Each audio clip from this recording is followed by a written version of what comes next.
In the previous set of videos, we talked about how the change in concentration affects the equilibrium. In this video, we are going to be talking about how change in pressure affects the equilibrium. First of all, based on Le-Chatelier's principle, whatever we do, the system is going to try to do the opposite of what we just did. Basically, it's going to try and counteract whatever change was performed. So, so how do you think? First of all, for solids and liquids, change in pressure, if you remember from the first chapter, change in pressure does not affect the intermolecular spaces in solids and liquids, not that much at least. So this in turn means that I'm using a lot of this in turn. Okay, so this means that the change in pressure will not affect our reactions which possess just solids and liquids.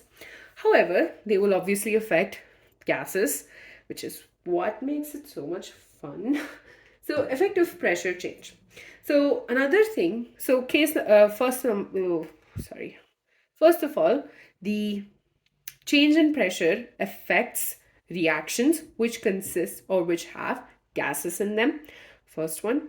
Second of all, the effect of pressure change is seen when there is a different number of moles of products compared to that of the reactants. For example, let's say 4 moles of reactants have combined to give us 4 moles of products. Such reactions won't get affected because of the change in pressure. On the other hand, if, for example, 4 moles of the reactants gave us 3 moles of the products, I'm not talking about, okay, this particular product, this particular reactant, no. Just 4 moles of the reactants is giving us 3 moles of the product, then such reactions are affected by the effect of pressure change. So two things. One, the reactants and products have to be gases. Second of all, the number of moles, or actually not necessarily that all of them have to be gases. You need to have a gaseous reactant and a gaseous product, or both.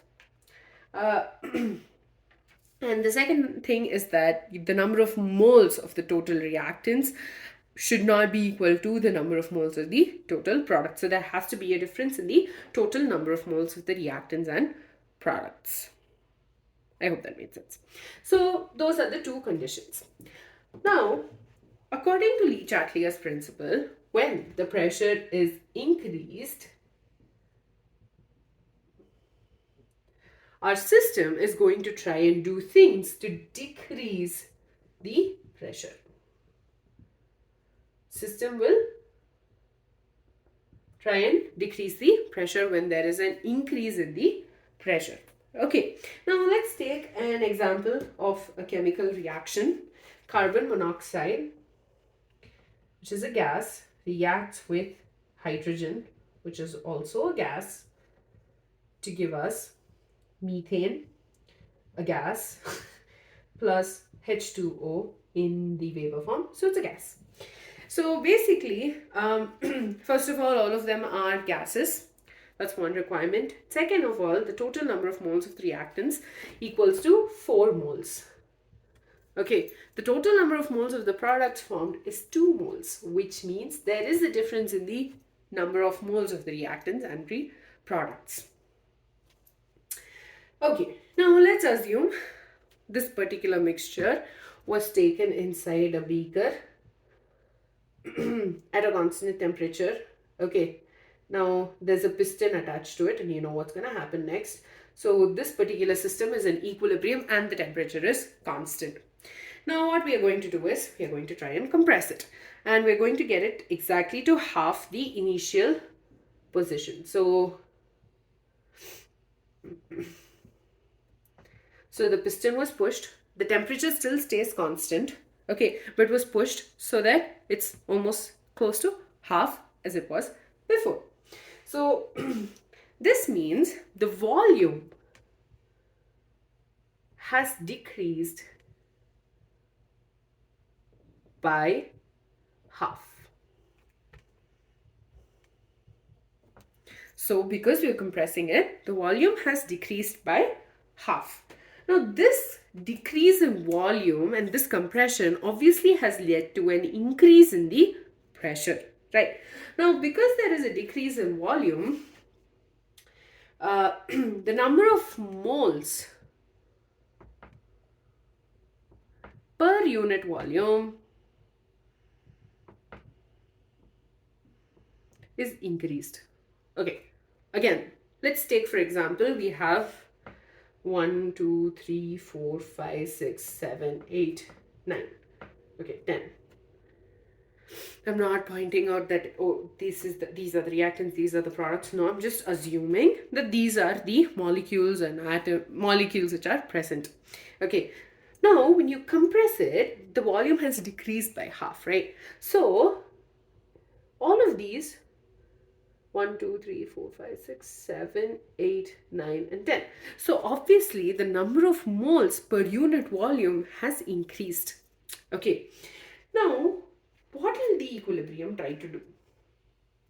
The equilibrium will try and decrease the total number of moles which is formed. And because of that, when the pressure is increasing, the equilibrium will try and shift to the forward direction so that the number of moles are just 2 instead of 4. So this means that there is the forward reaction is preferred over the backward reaction.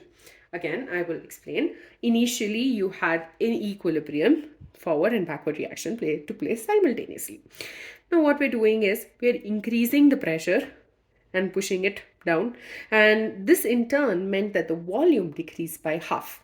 This basically means that the concentration is increased because number of moles per unit volume increased, and to counteract this effect, what the system is going to try and do is decrease the number of moles per unit volume, and this is done by preferring the forward reaction, which is giving us just 2 moles instead of the backward, which is actually giving us 4 moles. So the forward reaction will take place. If you haven't understood this yet, it's fine, completely fine. We are going to relate it to the reaction quotient. So first of all, at equilibrium, QC will be equal to KC. So at equilibrium, QC is going to be equal to concentration of CH4 into concentration of H2O divided by concentration of CO into concentration of H2 to the power 3. So at equilibrium, this is the case. Right.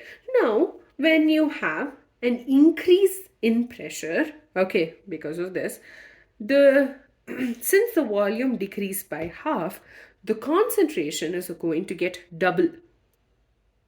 Okay, because there was so much space before, double the space before, but when you pushed it, it became half, and that means that the concentration is going to get double. Now, because of the increase in pressure, volume is decreased and the concentration is doubled, and this means that after increase in pressure, QC will be equal to, now concentration, all the concentrations are getting double, right? So 2 into CH4 into 2 into H2O into 2 into CO into 2 to the power 3, that's 2 to the 4, 4 to the 8. So 8 into H2 to the power 3, basically 2 to the power 3. Okay, so 2 gets cancelled, 2 ones are 2, 4, 4s are 8. So CH4 H2O into concentration of CO in concentration of H2 to the power 3 into 1 by 4. This whole thing is equal to Kc, right? So this is equal to Kc divided by 4, right?